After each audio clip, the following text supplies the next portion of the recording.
So that, if the syllabus should help you with your points and also my contact information. So as I said, every week you are required to do a journal entry, and this is required because there is a lot of research out right now that talks about the impact of positive thinking on your health. And my attempt with this is to, all of us live very, very busy lives, and we, at least once a week, need to stop and we need to focus on things that we are grateful for. When it seems like everything is falling apart and coming on you with, crazy pace, it really pays in your health to be able to stop and slow down and to be able to take that time and note down onto paper things that you are grateful for. And it can be things anywhere from, I am grateful for the sunshine today because we've had 8 weeks of rain, or it can be thankful for your friendship, thankful for your health, thank you. And what I'm looking for is just taking that time and acknowledging what it is that you are grateful for. I've found that it has a very positive impact on your health. So you will be given points for that. Again, there is no right or wrong answer for that. I do expect you to do more than one-liners for that. So a small paragraph is what I'm asking for you to do that. You will submit that using the mail icon. Okay, so you go over here to the email icon, and you will say create a message. And as you browse for recipients, I am the section instructor, and you will click that on and save it. And then you will type your message into this box. The things that I am grateful for are the opportunity to, and then boom, whatever your idea is, and then you send that to me. That is a private discussion between you and me. And so, again, I will always comment. I will write back. So if you do not get an answer back from me, then it didn't either get to me or there's been some technical mistake there. So I will answer all of your emails. So again, remember using the email to do that. And again, there is no, all you do is get points for that. There's no value placed on, a right or wrong answer, because there is no right or wrong answer for that. So that is required weekly.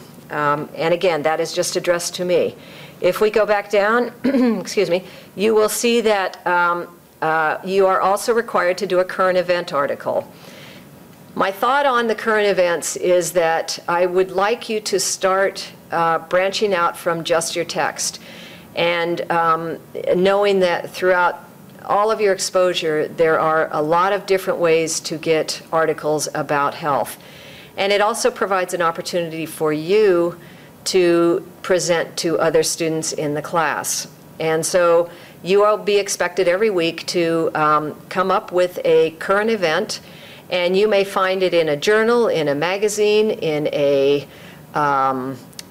newspaper. I've even had students that have watched shows on television that had interesting health, and it's health related, so that's a wide range, of course, of what you can choose. People use websites, etc. My intent is that you do not cut and paste that because that's not helpful to students, but that you provide a summary of what the article states. I've also had students pick up pamphlets. For example, they're at their dentist's office and they pick up a pamphlet on plaque and the importance of doing away with plaque on your teeth and how it's connected to cardiovascular disease. So again, that's a very valuable resource. So my expectation is that you will read the current event yourself, and then you will provide a summary for the rest of the class. And you must also include the citation of where you got the article from, so that if students wish to have more information, they can go to that site. So the way that you submit that, again, is you use the mail, and you use the email section. You create a message, and where it says to browse for recipients, you hit all teaching, all section designers, and you hit all students. And then you hit save, and then that article will go to all students in our class.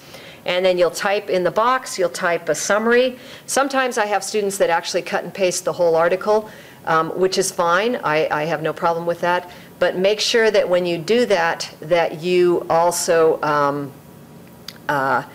give me a synopsis and give me your opinion.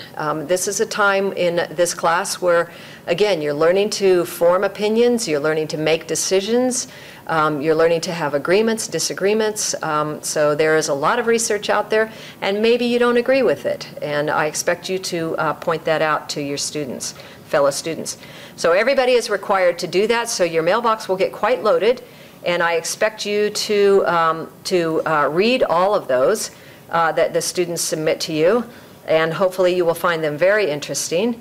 And then when you have that information, then what you need to do is, actually I think it's right here, what you need to do is create a response to a current event.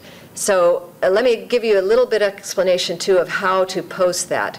When you post your current event, you will post it weekly, and you will say, current event 1, or you can even shorten it to CE1, current event 1. When you post a response, that will be CER1, current event response 1. And then if you go back to the grade book, you'll see that I give you then points for that. For each current event that you post, you get 10 points. For each current event response you post, and you only are required to do 1 a week, you will get 5 points for that. So as you have been submitted from each one of your classmates a current event, you will pick one that is of particular interest to you. And you will post that, and you will respond to that person, and you will respond to me.